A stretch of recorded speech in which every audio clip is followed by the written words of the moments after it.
and welcome back to the Envisiontech podcast. I'm your host, Paul Gagan, and today will be part 1 of 3 in a series about working for yourself or working for a company. Something that you might often hear people talking about, especially if you work in the technology space, is working for yourself. And there's a lot to discuss, hence why this is going to be a 3-part series. Part 1 is going to be kind of an overview of the two and their main sort of differences. Part 2 will actually be more so focusing on working for a company. And then part 3 will be more so working for yourself, freelancing / starting your own company. So I suppose something very interesting that I read about while preparing for this episode was that 84.7% of employed people said that they would not leave their jobs to become self-employed, right? So that's about 15% that would, slightly more, right? But then around 15.7% of self-employed workers would like to work as employees. So it's actually almost an identical number there as to the amount of people that would like to switch positions. Roughly 15% of employed people would like to work for themselves, and roughly 15% of entrepreneurs or people who work for themselves would like to become employees, which I think is very interesting. And 15% might not sound like a lot of people that want to become entrepreneurs. I know you have to remember the amount of people working for other people is far greater than those that are entrepreneurs. So in reality, it's roughly the same percentage, but it's far more people. But that's actually a lot of people. And if you're a part of that 15%, or even if you're, just somebody who's thought that it's quite interesting and you might like to do in the future, then I suppose this 3-part series is for you. So, as you should probably know by now, I myself do own my own company. So this first kind of talking point here really made working for yourself interesting to me. And it's the autonomy that you get of working for yourself. Now, obviously this will vary a little bit depending on whether you are just strictly self-employed or a contractor or whether you actually own a company, but you still do get way more autonomy than you would as an actual employee. You obviously get a lot of freedom and flexibility when you're your own boss. If I need something, or if I need to take a couple hours off of work to go somewhere, or if I actually don't want to work on Friday and I'd rather work on Saturday, I can just say, yeah, I'm going to do that, and nobody can say no. Nobody can say, oh, actually, well, you didn't tell us 2 weeks ago that you wanted to, take 2 days off this week, so actually, no. So it's, a really nice benefit. Obviously, you set your own hours and work schedule. If you want to work 8 hours a day, you can. If you want to work 2 hours a day, you can. If you want to work 16 hours a day, you can. And you can also obviously set your own schedule. You can decide what days you're going to work, what time of the day you're going to work, etc. If you'd rather have your weekends on Mondays and Tuesdays, you're free to do it. So whatever you want, essentially.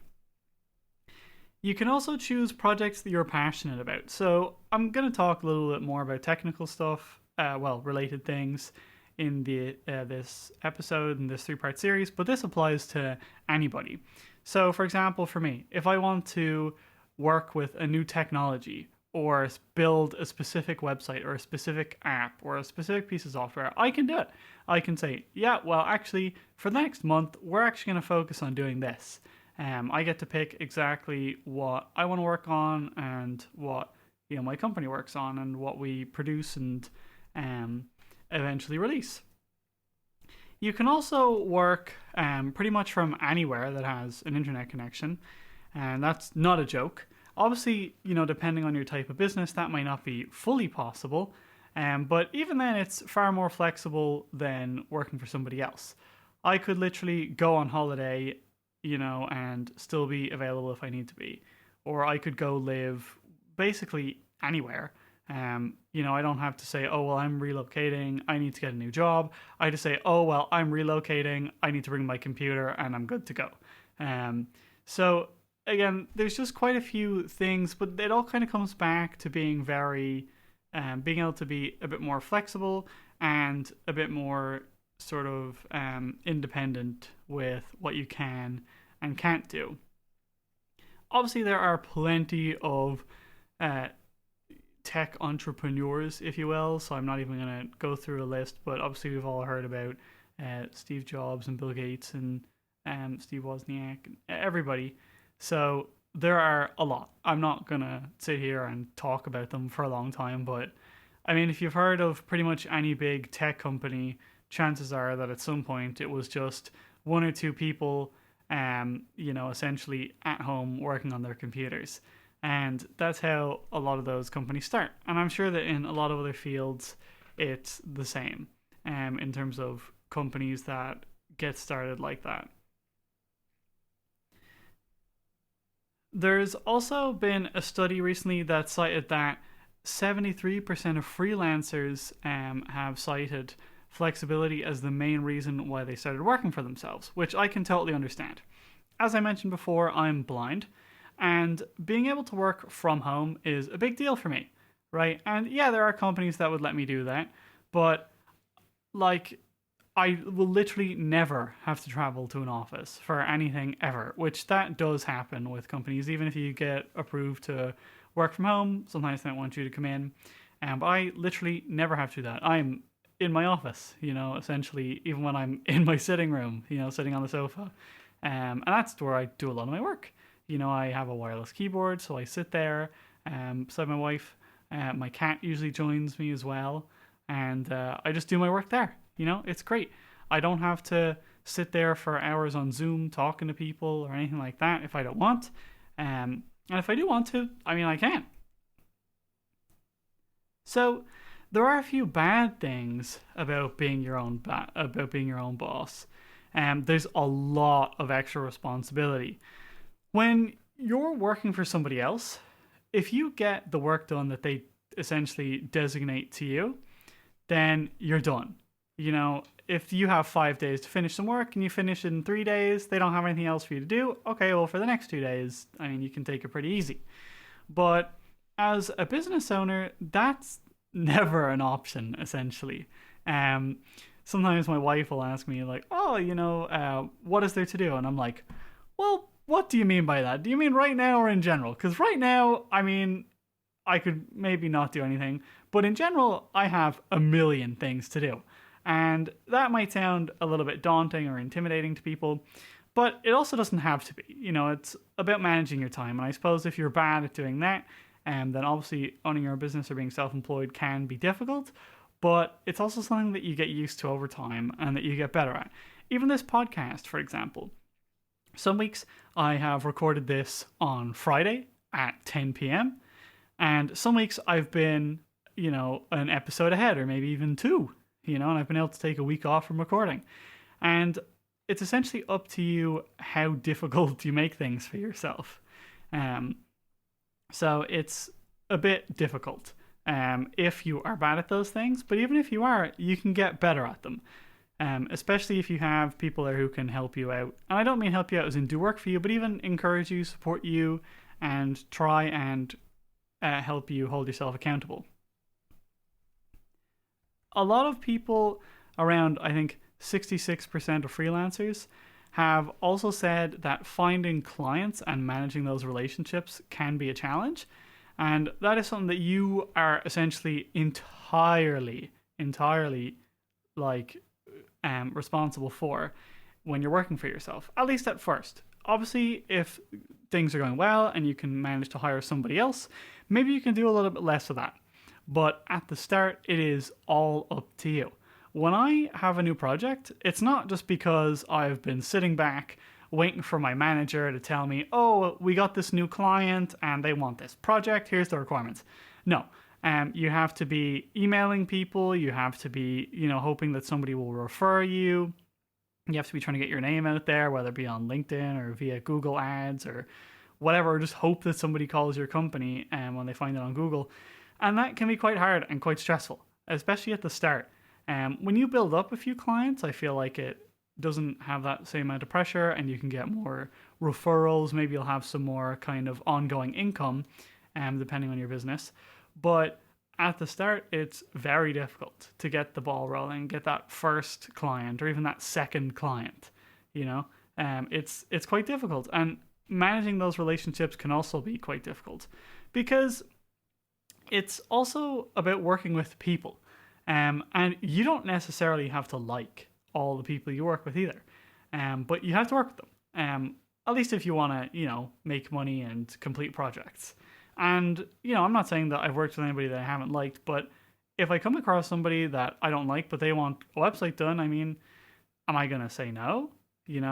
Like even if I find myself, spending a lot of time like talking to a particular person or whatever, that's up to me to like manage those kinds of relationships. And it's really important as a business owner to be able to do that properly.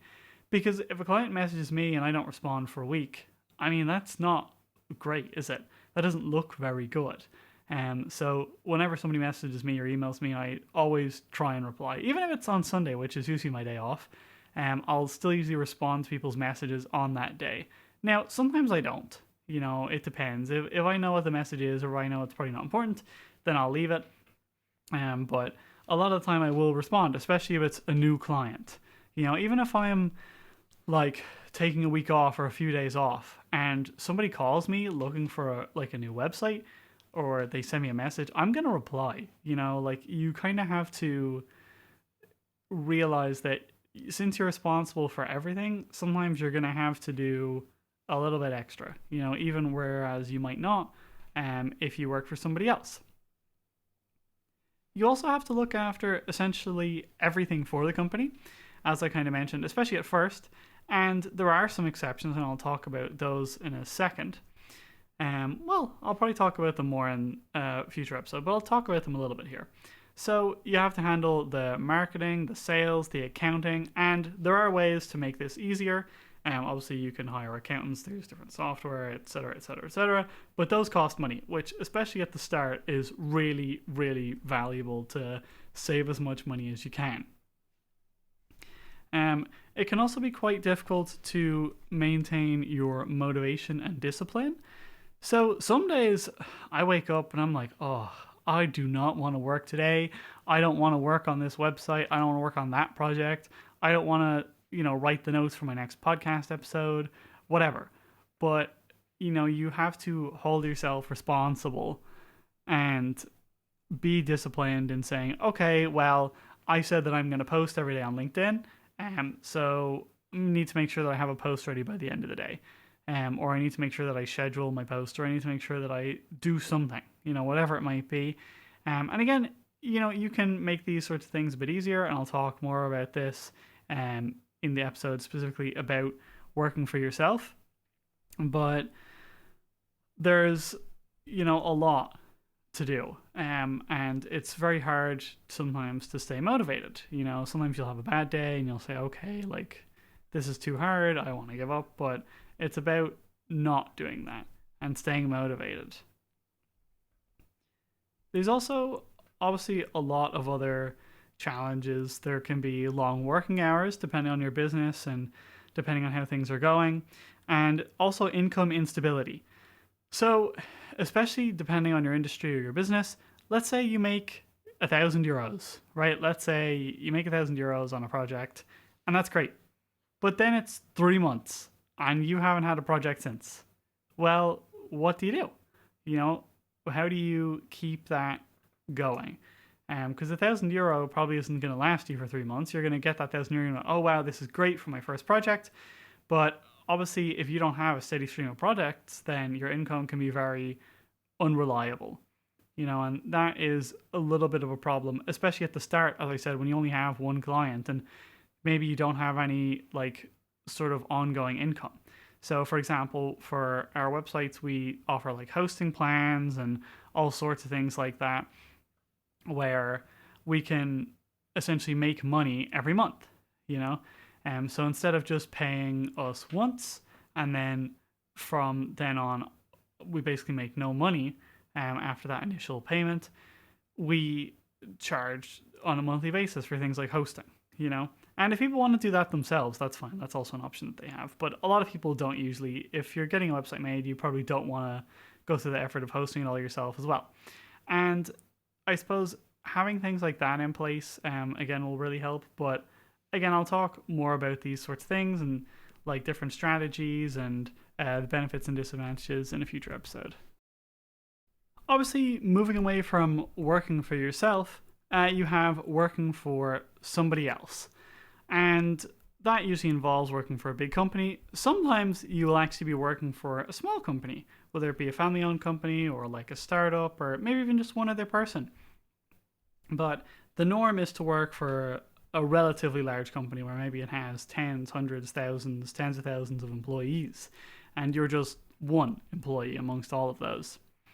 Now, that might, sound like I don't like it necessarily, but I think it's good, especially for a lot of people. And here are some of sort of the good things about it.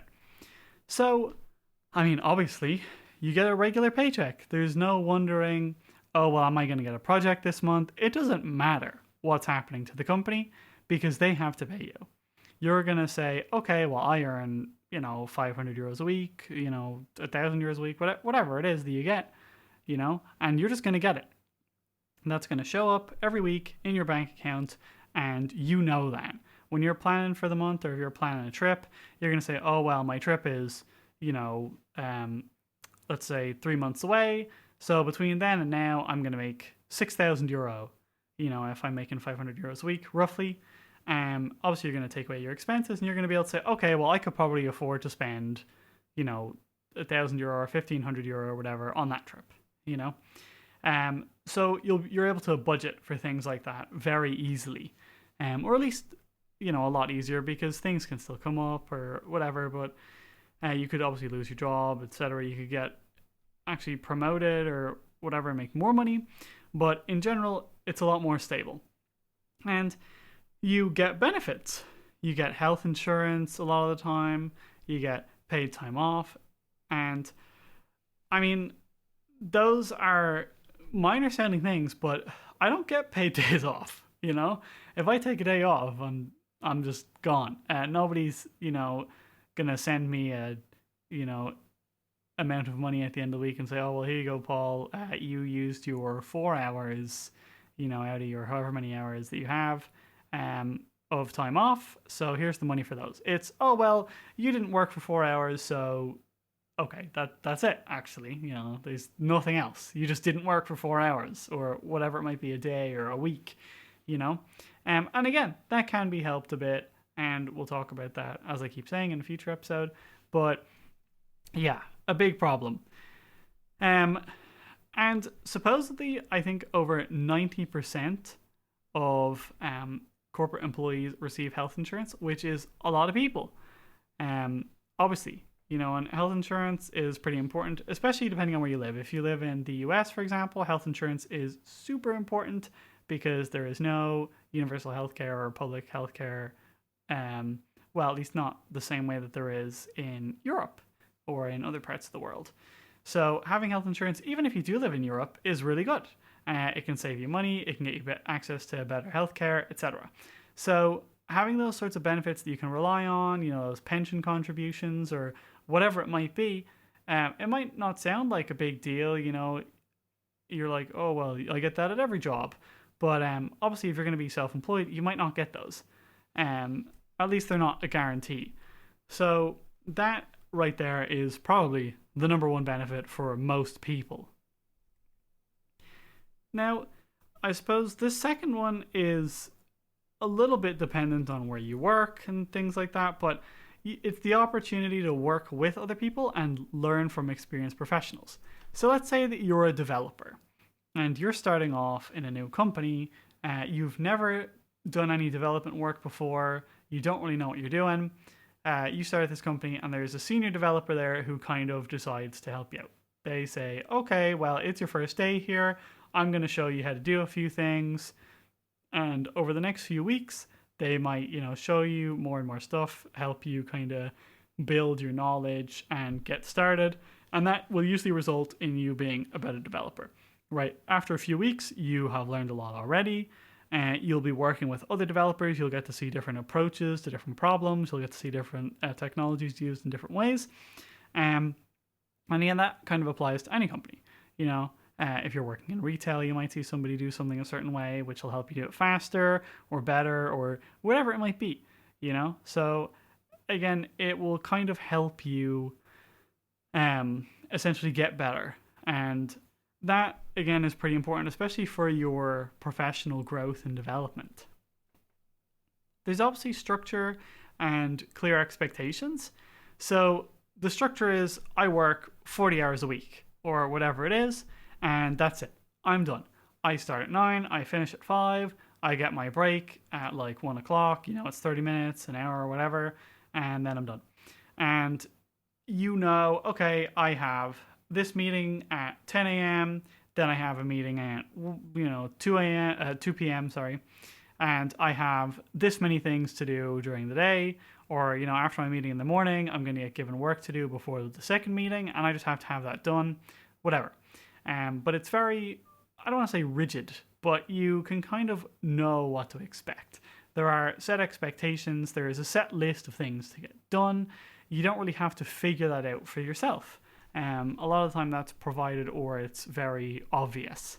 If you're a developer, for example, you might have what's called stories to work on.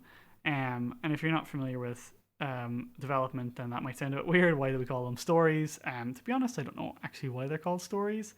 But that's what they're called. So a story is like a piece of work, essentially. So it'll be to add a new feature, fix a problem, whatever it might be. And they will say, okay, well, we need you to get this story done by Friday.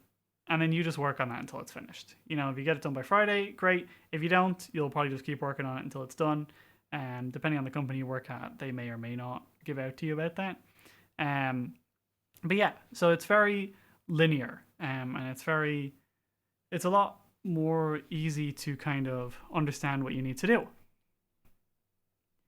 Obviously, there are some downsides that come with some of the things that I mentioned. So there is, almost no flexibility, especially depending on some companies will give you absolutely no flexibility, which can be a big problem if you want to work from home or if you need to take time off or whatever it might be. It can be a really big issue depending on the company that you work for. And some are better than others. Let's make that very clear. Some companies are way more flexible, but a lot of them aren't. And to be fair, they probably can't be, especially if you're trying to manage 10,000 employees. Obviously, you don't really get control over the projects. Like even as a developer, if they're saying, oh, well, actually, our clients want this feature added in, and you're like, oh, well, actually, I would rather work on this. They're going to say, that's nice and all, but, this is what's going to make us money, so you're going to do this instead. So, that can be a bit demotivating for people in work, and I feel like that can lead to a bit of burnout, especially for developers if you're just working on stuff that you don't really care about.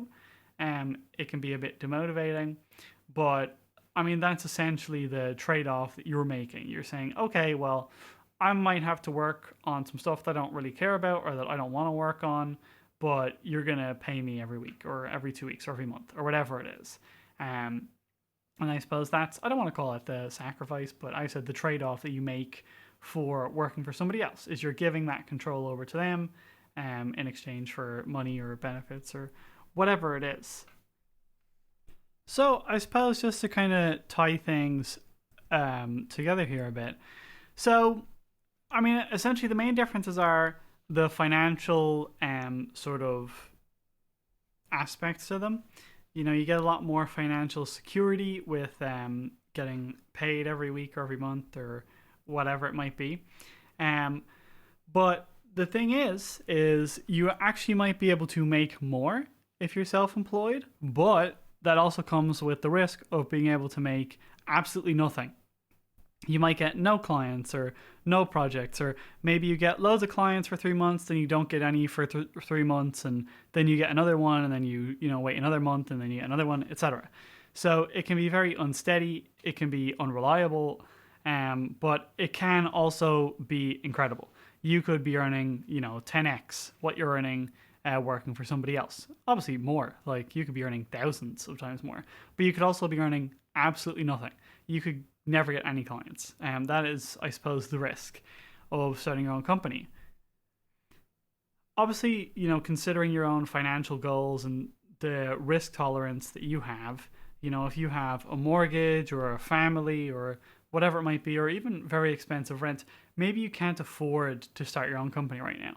But I feel like that's also an excuse that just about everybody who wants to start a company uses. It's, oh, well, it's not the right time, I'll do it next year. Oh, well, it's not the right time, I'll do it in 10 years. And that's actually what I used to say as well. But my wife kept encouraging me to start my own company, so I did. And honestly, I can definitely tell you that I'm way better off, but some people wouldn't be. You know, maybe you actually aren't in the position. But I suppose it's about being realistic. It's not about making excuses. It's saying, okay, do I like working in the job that I'm in? If yes, then great, keep going. If not, then, I mean, have an actual think. Don't just say, oh no, I can't do this, or yes, I need to do this. You know, also don't just go start your own company if, you know, you don't make money for a month, and that's going to mean you can't pay your mortgage and you're going to get kicked out of your house, you know? It's about being realistic and assessing what you can actually do. So, I mean, I think it's around 38% of freelancers reported fluctuating income. So that is important to consider. That is a pretty high number. It isn't the majority, you know, but 38%, I mean, that's what, like 1 in 2.5 people, roughly. So, you know, if you and two friends, you know, started your own companies, like each, at least one of you would probably have fluctuating income. You know, so it is important to consider, I suppose, the statistics there. And obviously they do probably vary depending on the industry and what you're doing, et cetera, et cetera. But again, it's really important to sort of look at the benefits and downsides. So I think a couple of questions that will help you decide what would work best for you would be a few things. So I suppose firstly would be structure. If you need structure, then it will be possibly a little bit difficult for you to start your own company. If you like being told what to do, things like that, having everything laid out for you, then yeah, I mean, maybe you're better off sticking with the job that you have. If you like having a bit of freedom and maybe, you know, you can still like structure, but you have to make your own structure. You have to give yourself the timetable. You have to give yourself the tasks. So you can still have a structure, but it's not provided for you. So if you like a little bit more freedom and you like being able to choose what you want to work on or what you want to do, then again, working for yourself would probably be better for you. If you are self-motivated and disciplined, again, starting your own company, you could probably do well at it. And even if you're not, obviously you can get better.